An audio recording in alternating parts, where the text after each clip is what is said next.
Գևորգ, քեզ փորձեցի բացատրեմ, ոնց որ չես հասկանում, բայց էլի կբացատրեմ։ Լսի, դու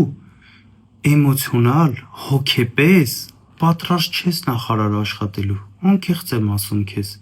Դու պրոֆեսիոնալ, առողջ աշխատանքային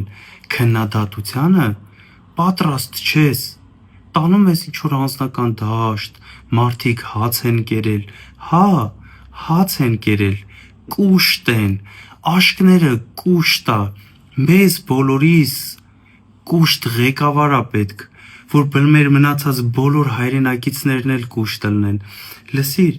քո խմբակցության անդամների նկարները 18-ից առաջ ու 18-ից հետո հիմա որ նայում ենք, տարբերությունները շատ ա։ Դու որ մտել ես ՀՀԿ, մտար, հելար, երևի մի բան չստացվեց, հետո մտար ՔՊ, չկշտացար, հետո ՔՊ-ում ուրիշ տեղ մտար, դարար նախարար, չեք կշտանում, ոնց որ երևում ա դուք դեռ չեք կշտանում։ Լսի, բան ու գործը թողած, առավոտի ծիրիկուն վիդեոներ ես նկարում, դու սուպերմարկետի գները տեսել ես, գնա գործովդ գոնե զբաղվի։ Լսիր, դու գյուղատնտեսության պատասխանատուն ես։